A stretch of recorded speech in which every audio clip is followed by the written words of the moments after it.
Saudações, salute a tutti, sejam bem-vindas, sejam bem-vindos, sou Leonardo Magalhães e você está no canal que fala de fé, espiritualidade, história das religiões mundiais, sociologia das religiões, dicas de leitura, literatura e religião sem viés apologético. E hoje nós vamos falar uma dica de livro sobre a relação do Jesus histórico com o Jesus da fé, né? O Cristo da fé.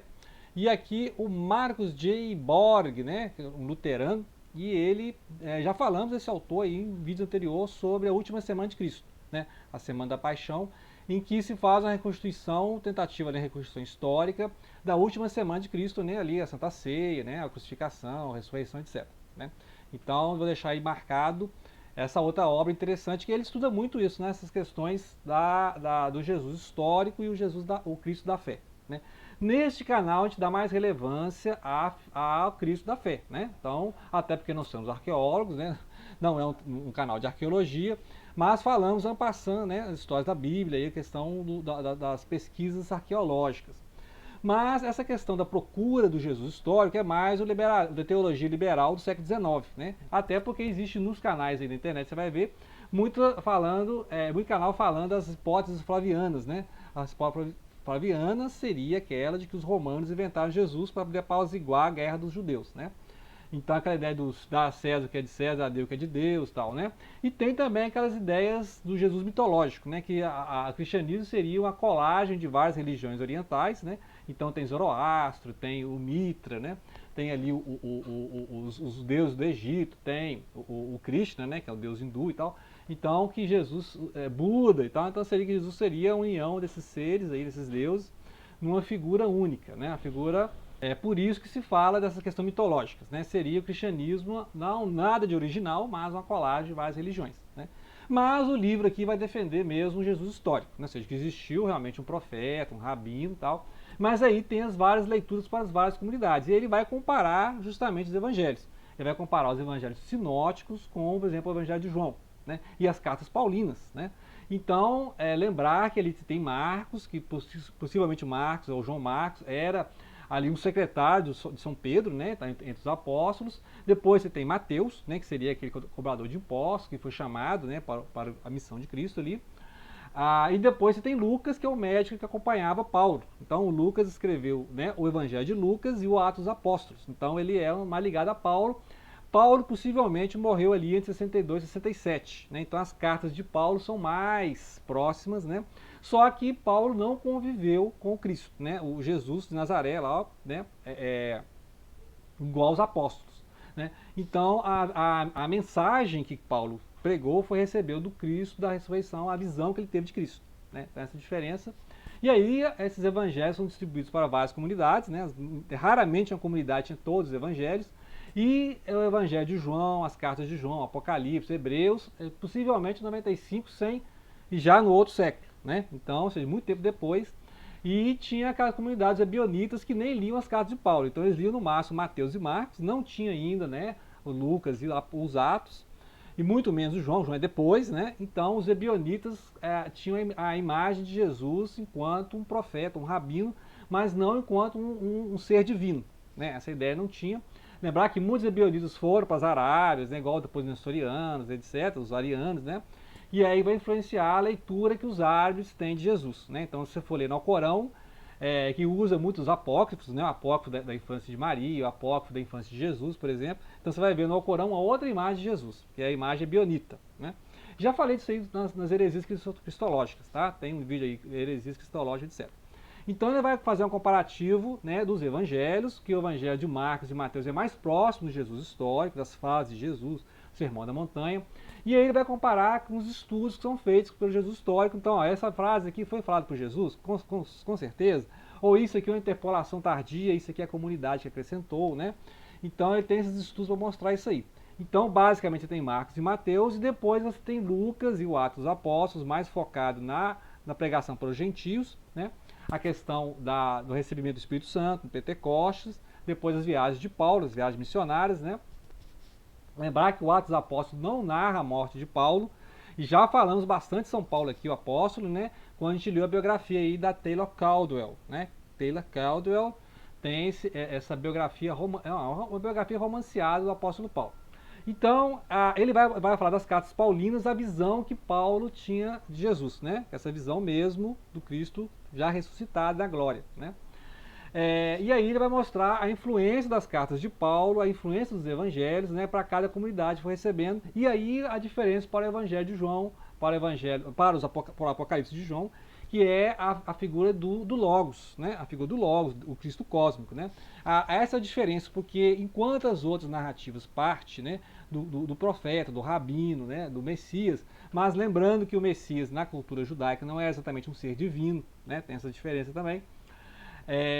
Aí ele vai mostrar, olha, em João já parte o seguinte, de cima para baixo, né? Jesus veio da glória e se encarnou. É que a ideia do Logos se fez carne, né? A ideia da encarnação. Essa é a diferença, você vai colocar, vai pontuar bastante isso aqui e vai descrever então a visão que o evangelista João tem sobre Jesus, que é diferente dos sinóticos, né? Os sinóticos seguem muito aquela linha ali dos acontecimentos, e aí lembrando que os evangelhos se contradizem? Não, eles se complementam, né? Então quando parecem contradição é porque é a perspectiva e a comunidade que está recebendo aquilo ali, a comunidade que está transcrevendo, porque essas narrativas eram passadas oralmente, né? Eram narrativas oralmente faladas, passadas, depois que alguém foi escrever, né? Então basicamente era uma transmissão entre as comunidades, e raramente uma comunidade tinha todos esses evangelhos, né? Só lá no segundo século que aí começaram a juntar esses vários evangelhos, tinha os apócrifos, o de Tomé, o de Judas, né? Esse da infância de Maria, da infância de Jesus, etc, né? Então, ao longo do segundo século, terceiro século, foi se montando o cânone, que vai ser fechado depois, né? Então, várias narrativas apócrifas, algumas sobreviveram na patrística, né? A patrística vai falar desses livros, ou então foram escavados lá, né? No Mar Morto, foi escavado lá no Nag Hammadi, né? Então tem essa questão aí. Eu acho a preocupação dele interessante, mas, como eu falei, nesse canal aqui nós não temos como acessar o Cristo histórico, né? Que realmente existiu, não é essa figura mitológica, flaviana, etc., que tem canal de ateu, né? Tá vendo na internet um monte de canal de ateu aí que os caras duvidam que existiu essa figura de Jesus. Agora, do outro lado você tem os gnósticos, que falam que Jesus fingia que era humano, né? Que Jesus é um ser cósmico, uma divindade, e que ele não tinha realmente um corpo, porque o corpo não é uma coisa digna de um ser divino, né? Então como é que um ser divino vai ter corpo? Isso é uma coisa, né? O corpo, a matéria, o ser humano é uma coisa inferior. Então é o outro oposto, e por isso que o João está falando, olha, na verdade ele não fingiu que era um humano, ele era humano, né? Então Jesus era humano, essa é a diferença aí. Para falar dessa figura de Jesus, tem outro livro que eu falei aqui, que já falei outras vezes no canal, e que é o Jesus pelas imagens ao longo dos séculos, né? Interessante que é um livro muito bem ilustrado, né? Então ele vai mostrar como é que as figuras de Jesus ao longo do século e a recepção de Jesus, né? Então a recepção de Jesus ao longo da época, a ideia do rabino, a ideia do mestre, né? Até as ideias mais do Logos, o Cristo cósmico. Cada capítulo ele vai mostrando isso aqui, né? Que é um ícone ortodoxo, né? Então acho interessante porque ele é bem historiográfico. O Pelikan é super conhecido, né? Jaroslav Pelikan, que conta a história do cristianismo, né? Então a iconografia mesmo, né? E lembrar que tem várias épocas na igreja que tinha os iconoclastas, né? O pessoal queria quebrar os ícones, as estátuas, né? Não queria usar essas figuras de Jesus, e a própria questão de ilustrar Jesus, né? É válido ilustrar Jesus, né? Então, e as figuras de Jesus para cada época. Então, ou você vai ver na internet aí, tem a figura de Jesus bem europeu, né? E tem a figura de Jesus asiático, né? Jesus lá para os chineses, para os coreanos, você vai ver na internet. E as figuras de Jesus do palestino, né? Então você vai várias figuras na internet, você vai encontrar como é que seria Jesus, esse palestino de 2000 anos atrás, né? Eu acho interessante mesmo a parte iconográfica do livro. Iconográfica era os ícones, né? As imagens, né? Medievais e ao longo da história mesmo. E aí ele vai contando o seguinte, como é que as comunidades acessavam esse Cristo, o Cristo da fé, né? O Cristo, que ele vai trabalhar mais o Cristo da fé, que de um rabino se tornou uma figura não só messiânica, mas divina, porque aí vai ser, né, esse aqui é o mais europeu, né, essas imagens de Jesus realmente são a iconografia da Europa, né, porque como Jesus chegou na Europa, na Grécia, em Roma, né, etc., na Germânia, né, tal. E aí essa discussão que ele faz mesmo, válida a ilustração de Jesus, né, lembrando que religiões igual o judaísmo e o islamismo não fazem ilustrações, por exemplo, do profeta, né? Raramente você vai encontrar sinagogas que têm imagens, não usa, né? Senão, no Islã, você faz desenho com caligrafia, né? Você vê muitos desenhos ali do Islã. E se tem algum desenho que possa aparecer o profeta Mohammed, por exemplo, eles só colocam lá uma figura, um véu. Não é ilustrado o profeta Mohammed, né? Justamente para não ter idolatria com relação a ele, porque essa é uma das acusações do Islã com relação ao cristianismo. Vocês idolatram Jesus e tal, né? Então tem essas questões aí. E por isso que os iconoclastas queriam, né,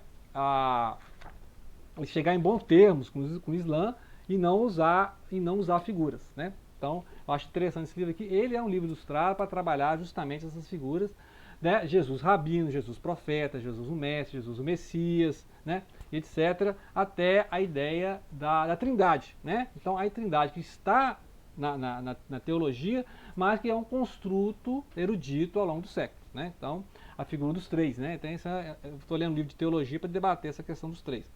A questão de Jesus na Cabalá cristã também, né? Então a ideia de Jesus terapista e cabalista, já falei desse livro aí quando eu falei da Cabalá. Lembrar que a Cabalá é uma tradição judaica, então os judeus ortodoxos estão esperando o Messias, então Jesus de Nazaré não é o Messias para esses, né? A não ser para o judaísmo messiânico, mas o judaísmo messiânico é outra história, tá? O judaísmo messiânico é um interposto, é uma colagem aí de cristianismo e judaísmo, mas não é o judaísmo, né? Que ainda estão esperando o Messias. Agora, a Cabalá cristã, ela vem do desenvolvimento da Cabalá judaica, né? Tem a Cabalá hermética, etc, né? E principalmente no século XV e XVI. Depois no XVII já tem a Rosa Cruz, depois vai ter a maçonaria, etc., que vão ser os conceitos da Cabalá aplicados ao cristianismo, né? Por isso que é uma Cabalá cristã, não é uma Cabalá que já assume Cristo. E aí, Cristo na Cabalá cristã vai ter dois momentos ali. Vai ter o Cristo do Logos, né? A Roquimá, a sabedoria. Inclusive no livro aqui, ó, vai ter uma parte falando, estou esquecendo de falar isso, vai ter uma parte aqui relacionando Sofia e Jesus, né? A ideia da sabedoria. Então tem várias versões alegóricas. Vai falar do Eclesiástico, o Eclesiastes, o livro da sabedoria de Salomão, né? Os provérbios. Então essa parte sapencial, ele vai falar aqui justamente isso aí, as relações de Jesus com sabedoria. E aí tem na Cabalá cristã uma certa trindade também, que é a Keter, a coroa, a Roquimá e a Biná. Biná seria o Espírito Santo, né? Ou o lado feminino de Deus, no caso, né? E essa trindade aqui seria o Ein Sof manifestado. Ein Sof seria o absoluto, né? Aquela ideia do Deus incognoscível, né? Agora, a versão visível de Deus, para dizer assim, né? O Deus visível, já é o Roquimá manifesta. A Roquimá manifesta é Tiferet, né? Então Tiferet é a parte que desceu, né, da divindade e se fez humana. Então o Jesus de Nazaré, que é o Jesus, né, que aí ele é subordinado ao Pai. Enquanto humano, ele orava ao Pai, né? Ele era subordinado ao Pai, por isso a ideia ariana do né, de ser subordinado ao Pai. Já discuti também nas teresias cristológicas, vou voltar a isso quando falar da Trindade. A questão do Espírito Santo também, vamos debater essa questão, que tem diferença da leitura ortodoxa, da leitura católica romana e da leitura cabalística ainda, né? Aqui, então, Jesus tem dois momentos. Ele é a sabedoria divina, a palavra divina, e ela se manifesta em Tiferet, né? Que é no meio das sefirotes ali. E lembrar que também algumas leituras herméticas colocam o Buda, o Siddhartha Gautama, em Tiferet. Só que é diferente. O Buda, ele vem de Malkut e sobe até Tiferet, né? Então, o Buda é aquele homem perfeito que se iluminou, né? Então, tem uma diferença. Se Buda e o Cristo estão na mesma Sefirot, né? Da Tiferet, a beleza, a harmonia, há uma diferença da procedência. Ou seja, enquanto Cristo desceu das esferas celestes, né? E aí ele se diminuiu, a kenosis, né?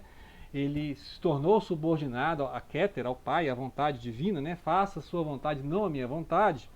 Na Tiferet se encontra Buda, que é o homem que em várias vidas, né? Que aí tem que lembrar que o budismo é igual ao hinduísmo, que aceita a reencarnação, etc., né? A roda de Sansara. Então Buda veio de baixo para cima. E aí Buda e Cristo se encontraram.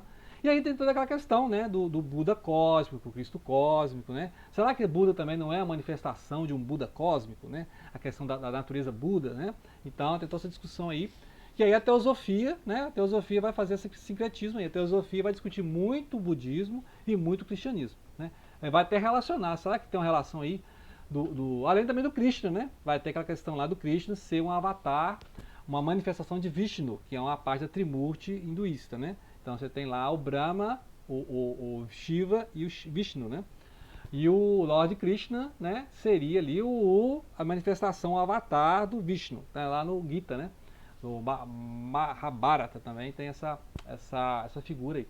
Então, ou seja, aí é um sincretismo total, né? E aí é uma coisa que você vai ver na Rosa Cruz, na maçonaria, etc., a teosofia, que é as várias leituras que o Ocidente faz do Oriente, né? Como é que o Ocidente está lendo o Oriente. Então, a teosofia, etc. Na Kabbalah cristã, vai pegar a Kabbalah, a partir da Kabbalah judaica, vai se elaborar uma Kabbalah que vai incluir figuras do cristianismo, como eu falei, o Pai, o Espírito Santo, Jesus, em vários sefiró, né?